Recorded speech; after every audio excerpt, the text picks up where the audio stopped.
Bismillahirrahmanirrahim. Assalamualaikum warahmatullahi wabarakatuh. Kami dari kelompok 1 dengan anggota saya sendiri Bagas Riki Satrio dengan NIM B300190005. Yang kedua ada Dani Mila Kurniawati dengan NIM B300190029. Ada Mbak Anissa Parendra Surya dengan NIM B300190035 dan Mas Muhammad Kafi dengan NIM B300190037. Kami akan mempresentasikan hasil diskusi kami dengan tema ICOR atau ICOR yang artinya Incremental Capital Output Ratio. Untuk mencapai keberhasilan perencanaan pembangunan ekonomi, tentu kita perlu beberapa komponen, baik komponen ekonomi maupun non-ekonomi. Untuk mencapai tujuan dari sebuah pembangunan tersebut, salah satu alat yang kita butuhkan atau indikator yang kita butuhkan adalah ICOR, yaitu Incremental Capital Output Ratio, di mana ICOR merupakan suatu komponen perekonomian untuk melihat seberapa efisien dari suatu perekonomian dengan cara menunjukkan besaran perbandingan antara pertambahan modal yang masuk atau investasi dengan pertambahan total produksi atau produk domestik regional bruto PDRB. Nah, tadi kita kan udah tahu salah satu alat ya. Apa sih itu ICOR? Nah, ICOR itu kepanjangannya Incremental Capital Output Ratio. Merupakan satu besaran atau satu alat yang menunjukkan besarnya kapital investasi baru yang dibutuhkan untuk menaikkan atau menambah satu unit output. Besaran ICOR diperoleh dengan membandingkan besarnya tambahan kapital dengan tambahan output. Karena unit kapital bentuknya berbeda-beda dan beraneka ragam, sementara unit output relatif tidak berbeda, maka untuk memudahkan penghitungan keduanya disamakan dengan nilai bentuk uang atau nominal. Nah, ICOR itu secara sederhana diartikan sebagai besaran yang menunjukkan banyaknya penambahan kapasitas produksi atau investasi yang dibutuhkan untuk dapat meningkatkan output sebanyak satu unit satuan. Nah, atau secara matematif, koefisien ICOR dinyatakan sebagai rasio antara penambahan investasi atau dalam kurung sigma I terhadap penambahan output yaitu sigma Y. Nah, sebelum kita masuk penghitungan ICOR rumusnya, mari kita pahami dulu beberapa variabel ICOR di bawah ini. Investasi. Pengertian investasi dalam ilmu ekonomi, investasi merupakan tambahan terhadap stok kapital, sedangkan pengertian kapital secara fisik adalah seluruh barang modal yang digunakan dalam proses produksi seperti mesin, bangunan, kendaraan, dan peralatan serta lainnya. Kemudian, capital. Dalam neraca akuntansi perusahaan, kapital adalah harta tetap suatu badan usaha.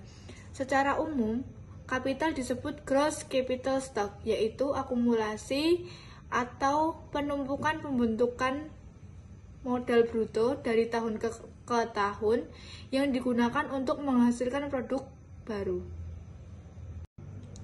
Pengertian output. Output adalah hasil yang diperoleh baik berbentuk barang atau jasa dari pemanfaatan seluruh faktor produksi seperti tanah, tenaga kerja, kapital, dan kewirausahaan. Secara nasional, output merupakan nilai dari seluruh barang dan jasa yang dihasilkan oleh faktor-faktor produksi dalam negeri dalam suatu periode tertentu. Output nasional ini biasa disebut produk domestik bruto, sedangkan pada tingkat wilayah regional disebut produk domestik regional bruto. Pengertian nilai tambah dan input. Nilai tambah adalah suatu tambahan nilai pada nilai input yang digunakan dalam proses menghasilkan barang dan jasa. Nilai input tersebut bertambah karena mengalami proses produksi yang mengubahnya menjadi barang yang dinilai lebih tinggi. Sedangkan input mencakup seluruh komoditi yang habis atau dianggap habis dalam suatu proses produksi, seperti bahan baku, bahan penolong, bahan bakar, listrik, dan lain sebagainya. Ekonomi mikro menyatakan bahwa investasi adalah penambahan aset perusahaan untuk meningkatkan skala operasi. Aset yang dimaksud mencakup aset seperti bangunan, mesin, peralatan, dan sejenisnya. Kemudian aset lancar seperti uang serta aset lain yang dapat segera diuangkan. Sedangkan ekonomi makro menyebutkan bahwa investasi adalah penambahan fisik atas barang-barang, modal tetap, dan perubahan stok, sesuai konsep perhitungan produk domestik bruto (PDB atau PDRB). Perhitungan nilai tambah bruto atas dasar harga pasar dari suatu unit produksi adalah output bruto atas dasar harga produsen, dikurangi input atas dasar harga pasar.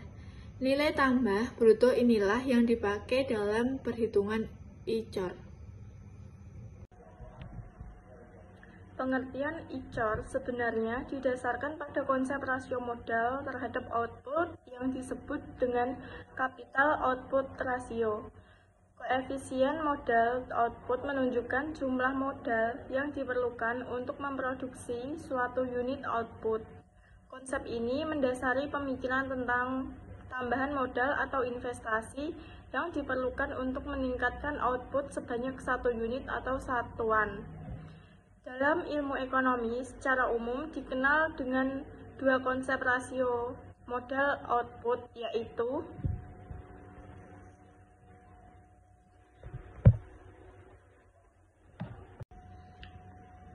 satu, rasio modal output atau capital output ratio.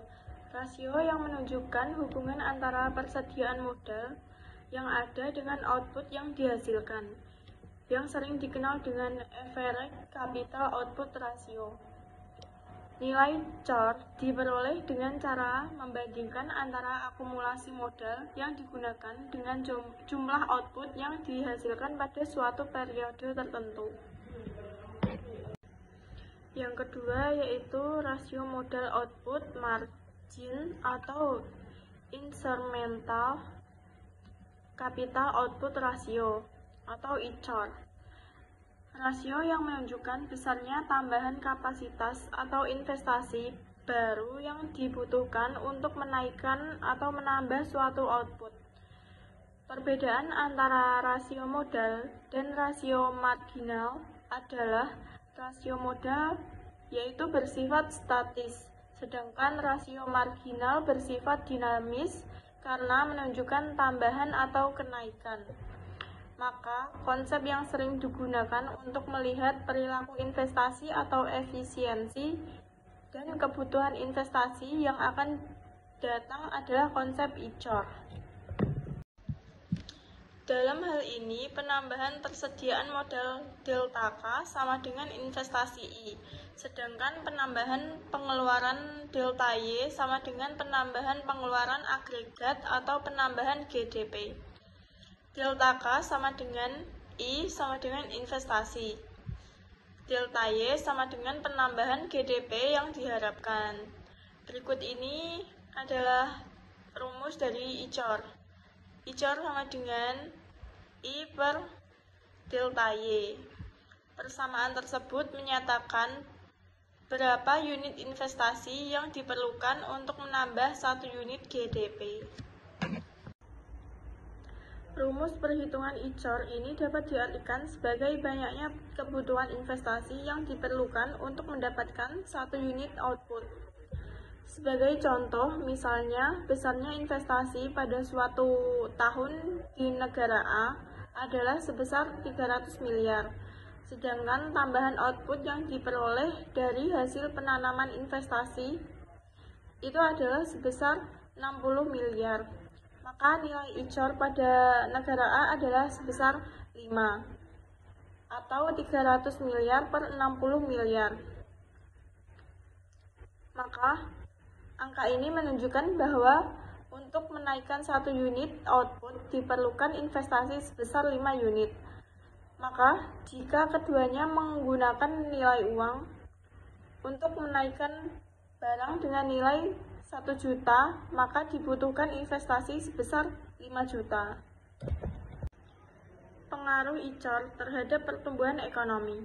Dari pembahasan tersebut, dapat dikatakan bahwa untuk menaikkan satu unit output atau GDP, diperlukan investasi sebesar 5 unit. Jika keduanya menggunakan nilai uang, maka untuk menaikkan barang dengan nilai 1 juta, maka dibutuhkan investasi sebesar 5 juta. Diketahui bahwa GDP merupakan indikator pertumbuhan ekonomi suatu negara. Dengan peningkatan investasi, maka perekonomian suatu negara akan tumbuh. Pertumbuhan GDP ini juga meningkatkan perluasan lapangan pekerjaan. Dengan kata lain, peningkatan investasi dapat menurunkan tingkat pengangguran di suatu negara. Baik, pada kolom A-nya itu kita masukkan tahun dari 2016 sampai tahun 2021. Selanjutnya pada kolom B-nya itu kita ambil data dari PAD Kota Surakarta dari tahun 2016 sampai dengan tahun 2021. Selanjutnya di kolom C-nya itu kita masukkan data PDRB Kota Surakarta dari tahun 2016 sampai tahun 2021. Kemudian di kolom D-nya itu kita mencari nilai core. Bagaimana cara mencari nilai core? Yang pertama kita masukkan data PAD dibagi dengan data PDRB. Semisal kita hitung data PAD tahun 2016 dibagi dengan data PDRB tahun 2016. Kurang lebih seperti itu. Sama di bawahnya juga seperti itu nanti perhitungannya. Selanjutnya di kolom E-nya itu kita mencari selisih PAD. Bagaimana cara mencari selisih PAD? Yang pertama kita masukkan data yang akan kita hitung dikurangi tahun sebelumnya. Semisal kita masukkan data PAD tahun 2017, nanti kita kurangi tahun sebelumnya yaitu tahun 2016. Sama halnya kalau kita hitung tahun 2018, nanti kita kurangi dengan tahun sebelumnya yaitu tahun 2017. Kurang lebih seperti itu. Selanjutnya di kolom F-nya itu kita mencari R investasi. Bagaimana cara mencari R investasi? Yang pertama, kita masukkan selisih PAD-nya tadi dibagi dengan data yang akan kita hitung, yaitu data PAD. Semisal kita hitung data R investasi tahun 2017, kita bagi dengan data PAD tahun 2017. Kurang lebih seperti itu. Sama perhitungannya sampai tahun 2021. Kemudian di kolom G-nya itu kita mencari nilai selisih PDRB. Bagaimana cara mencari nilai selisih PDRB? Yang pertama, kita masukkan data PDRB tahun 2017 dikurangi tahun 2016. Jadi di selisih PDRB ini data yang akan kita hitung dikurangi data sebelumnya. Semisal kita hitung data tahun 2017, nanti kita kurangi tahun 2016. Kurang lebih seperti itu. Jadi untuk menghitung nilai selisih PDRB maupun R investasi, selisih PAD nanti tahun yang akan kita hitung dikurangi tahun sebelumnya. Kemudian di kolom H-nya itu RPDRB. Bagaimana cara menghitung RPDRB? Yang pertama, kita masukkan data selisih PDRB tadi dikurangi dengan nilai PDRB. Nah, ini semisal kita menghitung tahun RPDRB tahun 2016, nanti kita bagi dengan PDRB tahun 2016. Kurang lebih seperti itu. Selanjutnya untuk mencari nilai ICOR. Di sini kita mencari nilai ICOR-nya itu kita masukkan data R investasi dibagi dengan R PDRB. Semisal kita masukkan R investasi tahun 2017, kita bagi dengan R PDRB tahun 2016. Nanti ketemunya ini. Sama kayak di bawah ini, semuanya sama caranya. Kurang lebih seperti itu, dan nanti kita bisa ambil hasilnya ini.